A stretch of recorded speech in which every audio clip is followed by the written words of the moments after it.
नीतीश जी ने पहले ही घोषणा कर दी है कि अगला तेजस्वी यादव, और ललन सिंह जी ने कह दिया, आप लोगों के सामने कहा कि नहीं ऐसा कुछ नहीं, हमने नहीं कहा है। और फिर कल किस तरह से उनको अपना वापस लेना पड़ा, ललन सिंह जी को अपनी बात वापस लेनी पड़ी और उनको भी कहना पड़ा कि नहीं, नीतीश जी ने जो किया है, कहा है, वही सच है। किस रूप में डिप्टी सीएम एक्ट कर रहे हैं। मुख्यमंत्री जी कह रहे हैं मंत्री परिषद के विस्तार के बारे में सवाल पूछना हो तो डिप्टी सीएम निर्णय लेंगे। मुख्यमंत्री जी को 2.5 घंटा बैठकर इंतजार करना पड़ता है। ललन सिंह जी ने जो कहा मुख्यमंत्री जी के बयान से उलट, उसी का परिणाम था कि माननीय मुख्यमंत्री जी को 2-2.5 घंटा तक इंतजार करना पड़ा, उसी का असर था। और फिर आरजेडी के लोग, आरजेडी के कई लोग, विधायक लोग, अब उन लोगों ने कहा कि नहीं, अब तो होली के बाद इनको करना है, जाना है इनको, तेजस्वी को मुख्यमंत्री बनना है। जब से हमने पार्टी बनाई है, संजय जायसवाल जी के अलावा भारतीय जनता पार्टी के किसी नेता से मेरी बात नहीं। पार्टी छोड़ने से पहले हुई थी। अभी जब हम मंत्री थे उस समय प्रधानमंत्री से बात हुई थी। अभी उनको जल्दबाजी नहीं है, मुख्यमंत्री बनने की। तेजस्वी यादव ने कहा है कि उनको जल्दबाजी नहीं है। देखिए, हम जो बोल रहे थे, अब हमारी बातों का असर किस रूप में होता है। जिस दिन हमने पार्टी अनाउंस किया, उसी दिन जनता दल यूनाइटेड के राष्ट्रीय अध्यक्ष ने कहा नीतीश कुमार जी की बातों से ठीक उलट, नीतीश जी ने पहले ही घोषणा कर दी है कि अगला तेजस्वी यादव, और ललन सिंह जी ने कह दिया, आप लोगों के सामने कहा कि नहीं ऐसा कुछ नहीं, हमने नहीं कहा है। और फिर कल किस तरह से उनको अपना वापस लेना पड़ा, ललन सिंह जी को अपनी बात वापस लेनी पड़ी और उनको भी कहना पड़ा कि नहीं, नीतीश जी ने जो किया है, कहा है, वही सच है। और उधर से फिर तलवार निकाल ली आरजेडी के लोगों ने। उन लोगों ने कहा कि कैसे हो सकता है, और उसी का परिणाम था।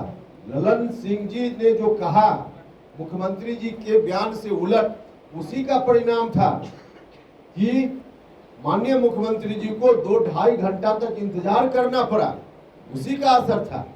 तो इसलिए हम जो कुछ भी कहते रहे हैं वह तो अब साफ साफ दिख रहा है, साफ साफ दिख रहा है। लोग भले बातों में न स्वीकार करें या आज स्वीकार करके कल वापस हो जाएं, अलग बात है, लेकिन डील तो पक्की है। डील अगर नहीं पक्की है तो बताएं ललन सिंह जी, उनको क्यों वापस लेना पड़ा स्टेटमेंट, उनको क्यों कहना पड़ा नीतीश जी ने जो कहा वही सही है, किस परिस्थिति में बयान दिए और क्यों वापस लेना पड़ा, बताएं। और फिर आरजेडी के लोग, आरजेडी के कई लोग, विधायक लोग, अब उन लोगों ने कहा कि नहीं, अब तो होली के बाद इनको करना है, जाना है इनको, तेजस्वी को मुख्यमंत्री बनना है। तो यह बात अब इस रूप में आ रही है। और दूसरा कि मुख्यमंत्री जी के बारे में राष्ट्रीय जनता दल के लोग किस रूप में पहले बोल रहे थे।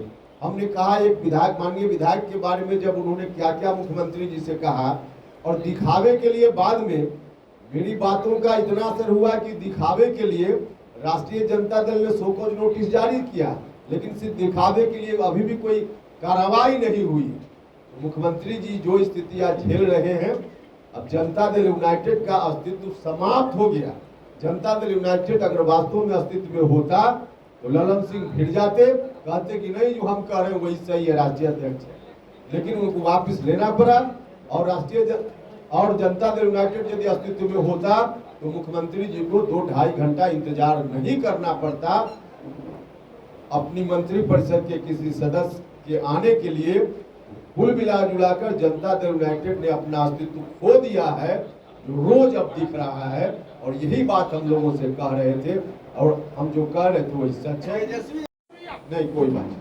संजय जायसवाल से क्या बातचीत हुई? आपको लगता है पार्टी में जाने? संजय जायसवाल जी से बातचीत हमने कल भी बताया था आपको। बिहार भर से बहुत सारे लोगों ने मुझको टेलीफोन पर शुभकामना दी, बधाई दी।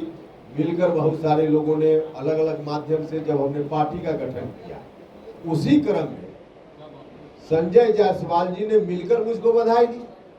उनको भी अच्छा लगा मेरा स्टेप, तो मिलकर उन्होंने बधाई दी। दूसरे लोगों ने, आप में से भी कई लोगों ने शुभकामना दी है कि अच्छा काम किया, उसी तरह से उन्होंने भी बधाई दी।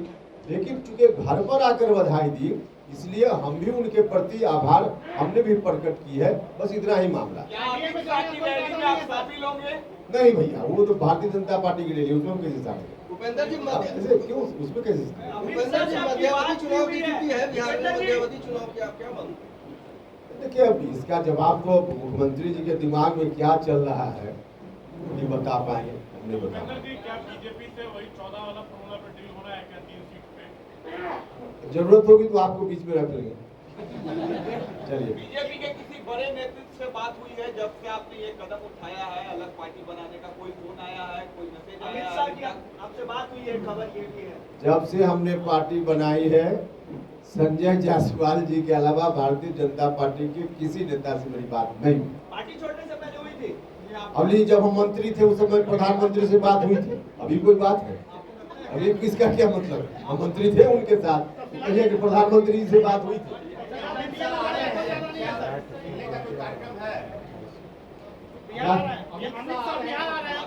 मुलाकात करेंगे? भाई अभी कोई योजना वैसी नहीं है, अभी मिलने का कोई प्रोग्राम वैसा नहीं है। आप लोग विश्वास क्यों नहीं करते? हम बोल रहे तो सही बोल अभी आपको भी सिक्योरिटी मिलने वाली रहे हैं। सिक्योरिटी आपको भी मिलने वाली है। सिक्योरिटी बिहार सरकार से हमको Y+ सिक्योरिटी मिली हुई है, Y+ मिली हुई है। अब मिलने वाली क्या है? कोई नया मिलना है क्या? आरजेडी के विधायक इस तरह से बोल रहे हैं, आपको क्या लगता है क्या कि बजट सत्र के बाद या होली के बाद वाकई में तेजस्वी की ताजपोशी जो है वो होगी या महत्व? अच्छा, ताजपोशी की औपचारिकता ही बची हुई है ना। सारा दृश्य अगर देख लीजिए तो सिर्फ औपचारिकता बची हुई है ना, बाकी तो किस रूप में डिप्टी सीएम एक्ट कर रहे हैं। मुख्यमंत्री जी कह रहे हैं मंत्री परिषद के विस्तार के बारे में सवाल पूछना हो तो डिप्टी सीएम निर्णय लेंगे। मुख्यमंत्री जी को 2.5 घंटा बैठकर इंतजार करना पड़ता है। तो अब वो लेना न लेना वो औपचारिकता है ना, अब तो उसी रूप में एक्शन हो रहा है।